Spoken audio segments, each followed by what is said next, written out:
Hey guys, today we are talking about the Magnani 1404, the Toscana paper. So this is a round cotton rag watercolor block, and this is a big deal to me because I have talked about several round paper formats here on the channel. Those of you who watch my videos probably know that I like the circular format quite a bit, and this is the first mass-produced, easily available in brick and mortar art supply stores cotton rag round blocks that I've seen available. So I am really excited to be able to share this with you guys today.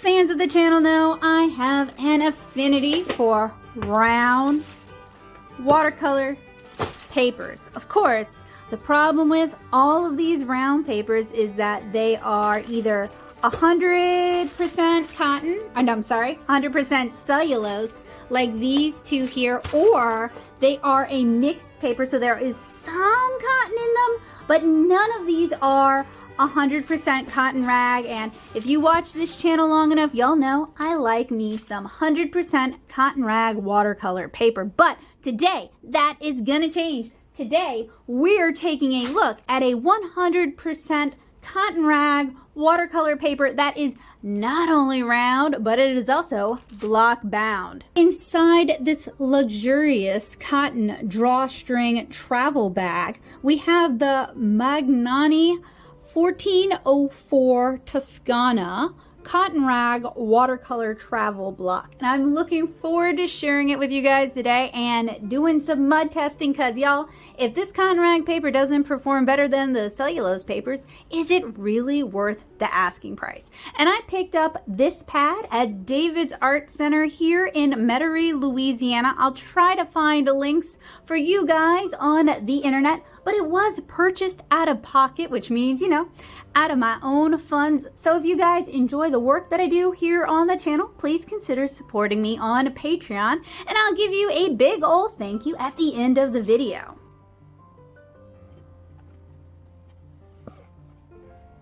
We have here our block of Magnani 1404 Toscana watercolor paper. It is 100% cotton. It is 300 GM, which is about 140 lab, as it's, or 140 pounds as it says there. And they have several different watercolor papers. This one is ideal for watercolor, gouache, and acrylic. And this particular block contains 20 sheets. Now it is a round block, and I appreciate that they let us know where the opening is, because otherwise it's pretty difficult to tell where the opening actually is. The Toscano is their rough press, the Portofino is their hot press, and the Italia is their cold press watercolor paper. According to Dick Blick, Magnani is a mold-made 100% cotton watercolor paper that works well with acrylics, tempera, pen and ink, graphite, colored pencils, watercolor pencils, pastels, and charcoal. It's available in hot, cold, and rough press. It's acid-free, pH-neutral, chlorine-free, and it is surface-sized and manually gelatin-sized, so I guess it is also internally sized. So it also features a unique shape, and I do have to admit, round is a pretty unique shape these days. You don't find this too often. And the blocks do provide the ability to work in block form, so it's already stretched. You're not gonna have to stretch it. And if you guys watch the My Trina review, this is not block bound. These are individual little sheets, and I call these danger Pringles for a reason. No matter how much I secure these by taping them on the back, they still curl up on me. So when it comes to round watercolor paper, I really like it on the block because it's not going to curl up on me. So block bound round is the way to go. For today's review, we're going to talk about the qualities of this paper, and we're also going to do a mud test. And a mud test is where we slather on at least 3 layers of watercolor, and we're looking to see if the watercolor sloughs off, if the watercolor turns to mud, if the paper buckles, cockles, removes itself from the block, or causes any sort of abnormalities or problems that might be problems for you when you're using this paper, whether it's at home or out in the field. And I do the mud test with many of the block bound watercolor papers that I purchase before I even do a field test, because it gives me a great idea of just what this paper can take. So hopefully it'll pass the mud test and we'll be able to do a field test in a future video.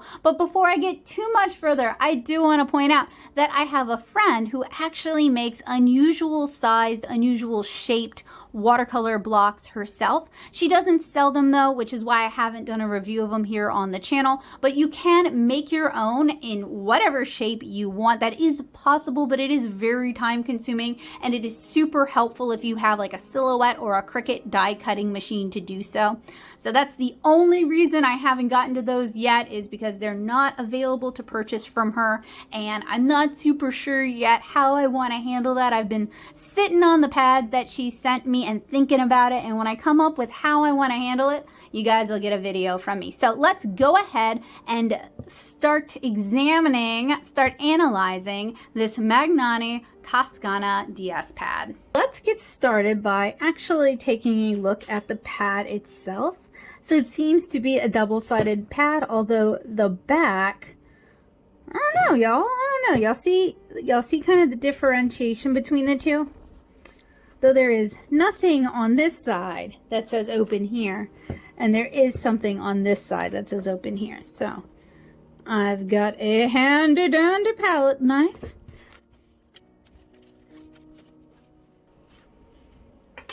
And this is supposed to be their rough press paper. It has some texture, not as much as I would expect from a rough press paper. Although, you know what?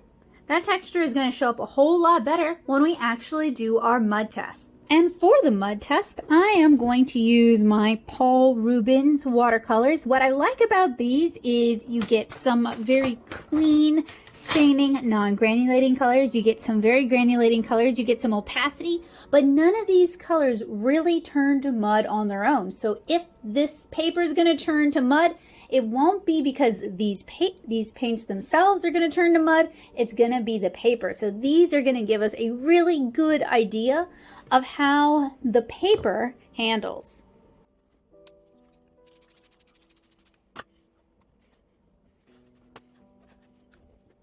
So fans of the channel know I usually do 3 layers of mud testing when I am doing this test.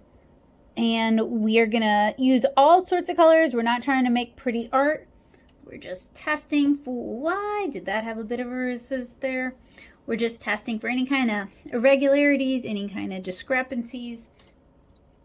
Generally, I do the mud test in time lapse. I'm gonna do the first layer, talking to you guys live. That way we might see if we can notice anything. So y'all shout out if you see anything. I'm not trying to make art here. I'm just trying to see how the colors handle.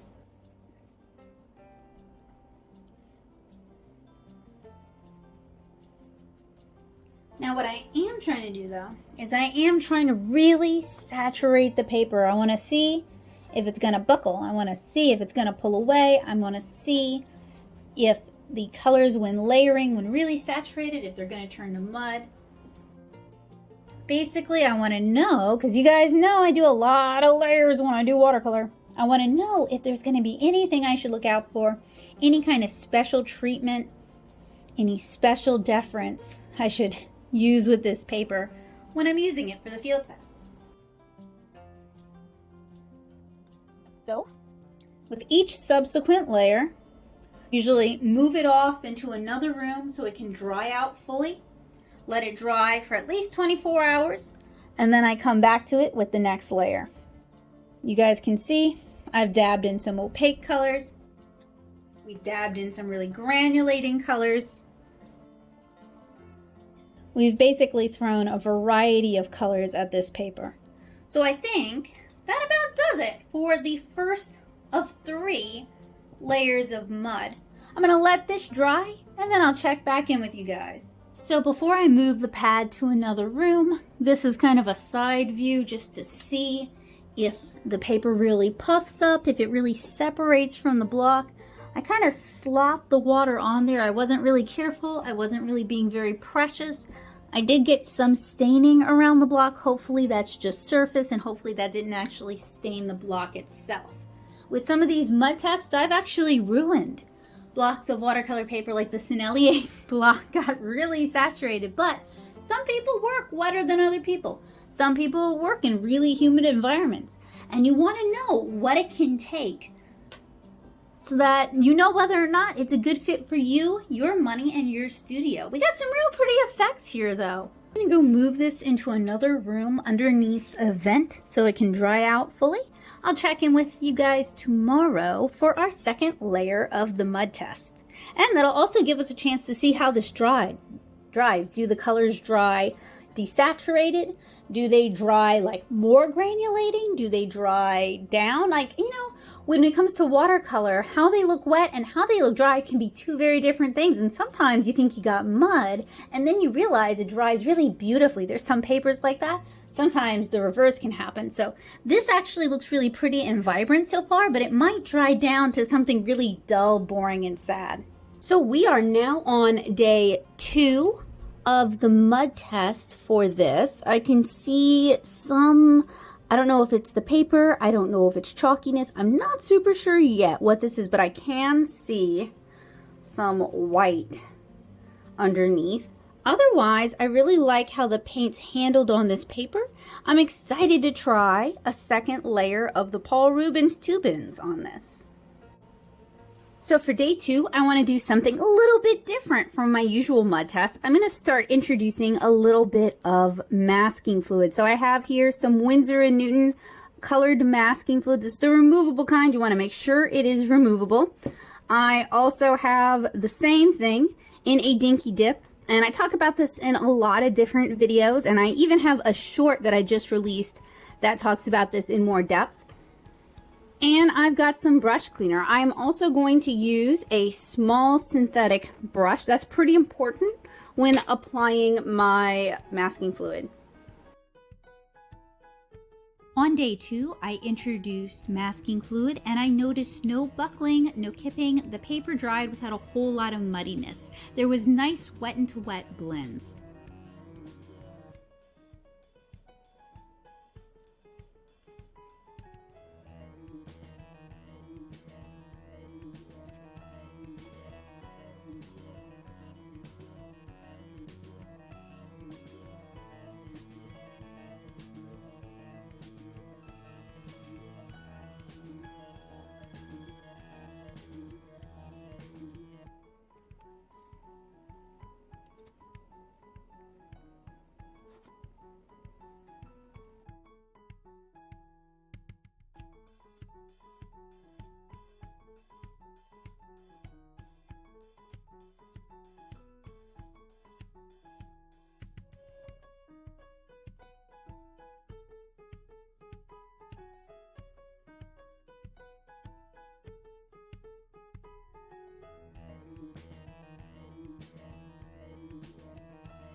So we're still not really getting any buckling or pulling away, and I did try to douse it pretty heavily with water and really get a lot of pigment and water going on the paper. I did like how it dried last time, where it didn't dry particularly muddy, but we did get some of the beautiful misty effects that I know Paul Rubens watercolors are capable of, and I'm really looking forward to seeing how the masking fluid removes from this paper later on. I'm going to be looking for tearing, I'm going to be looking for pulling, I'm going to be looking for ripping of the paper, because that's all really important to know. And I basically just used one masking fluid, so if it tears this paper, it might not be a good paper for me to use with masking fluid. So I'm going to let this dry in here for a little while, and then I'll move it to another room to dry fully until tomorrow. We are now on day 3 of our mud test. I want to do another layer with the masking fluid. We're going to let that dry, and then tomorrow we're going to check in, remove the masking fluid, and be able to make some final decisions about this paper.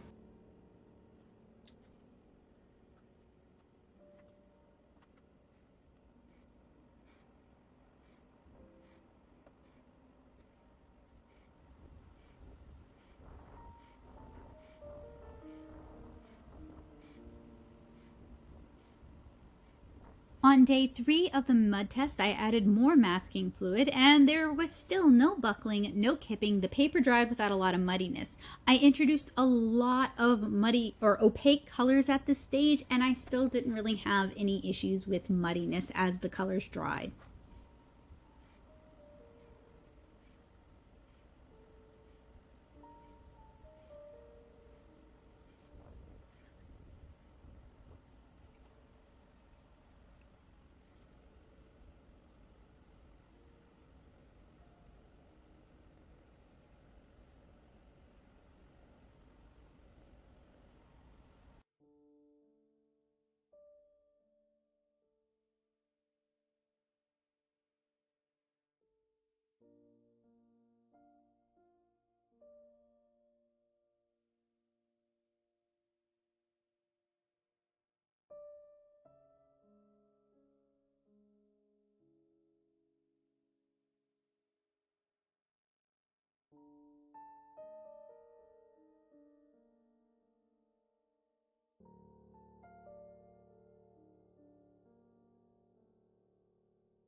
Here we are at the final day of our Magnani 1404 Toscana watercolor paper mud test, unbox and swatch, whatever you want to call it.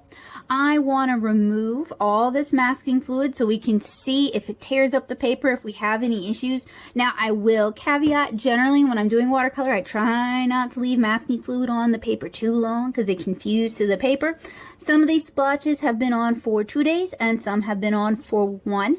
So if we have some that come up real easy and some that are more difficult, that is good information to know, but it probably has to do with that. It has fully dried though. There's nothing wet about it, and we should be good to remove it. So I'm going to use a masking fluid pickup. I know some folks can use their fingies for it. I've never had any luck with that. I think it's because I have really dry hands. I'm a big fan of the masking fluid pickup myself though. These are pretty inexpensive. You can even get these down at good old Dollar Tree. So, you know, if you have trouble removing masking fluid like I do, that is a solution there. You can also use bits of old nasty masking fluid boogies to pick it up as well. So you've got some options.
So I was able to remove all of the masking fluid without any tearing, without any abrasion, even in some of these larger areas. It did seem like it might have lifted up the paint just a smidge, although we are able to get some of the interesting color gradients that I was hoping to preserve. And the color does dry. I mean, I've added some very opaque colors. I knew that would probably muddy things up a little bit, but we have some really beautiful, vibrant blends going on, especially in areas where the granulation settles down and you've got 2 layers of color. So I did 3 layers of Mudtest on this, and even with 3 layers and disparate colors all over this thing, some opaque, some transparent, some staining, some granulating, we still have vibrant color. We were still able to build up a lot of color depth, and we were still able to achieve some layering with this paper. I also did not notice any buckling or kipping. It never tried to remove itself from the block, which already makes it a bit better than the Sennelier paper that I reviewed a while back. So far, so good. All that's really left now is to remove our paper from its block, and that shouldn't be too difficult.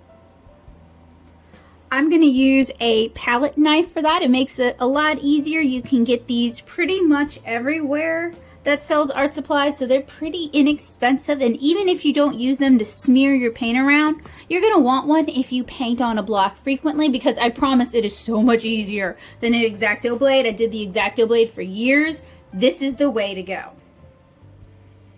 So we're going to find the opening. I had it and now I lost it. We are looking for where, I think I found it. It's impressive that I had trouble finding it, because that means that the paper dried completely flat and tight. And then you just circle the horses, circle it all the way around, and it should remove from your block very easily. And as a bonus, we didn't really get too much staining underneath, even though we really saturated the paper. That's my verdict. While a bit pricey at my favorite brick and mortar, it's quite affordable online, and the rough texture loves granulation. The block does a great job holding the paper tight as you douse it with water. There's no tearing when you remove the masking fluid, which I cannot say for every paper, but it makes me happy I did this test. And you can really see lovely granulation and opacity shifts, and I think that's because this is the rough press, so it doesn't necessarily feel as rough as some rough presses, but it definitely shows up in the granulation. So if you don't like granulation, you might want to try the cold press or the hot press for this one. And as someone who loves the round block format, I'm excited about this paper, and I look forward to doing the field test. Thank you guys so much for joining me for today's mud test. I hope it was useful, helpful, and informative. So today we tried to make mud on this paper, and while we sure did make a lot of color and a lot of granulation, we did not make mud. So I would call it a success. We used the Paul Rubens Tubens because they have a lot to offer, and I have mud tested them before, and I know that while you can get beautiful granulation and loads of opacity, these colors themselves are not particularly prone to turning to mud. So I figured they were perfect for testing out on a new paper to see if the paper could handle all that work. And lo and behold, it could. We even tried masking fluid, and there was no tearing and no ripping. So I give the Magnani 1404 Toscana paper, which is their rough press paper, an A+, and I highly recommend it for my watercolor friends who are interested in a new format and frustrated that the majority of our round options are cellulose or they're mixed fiber.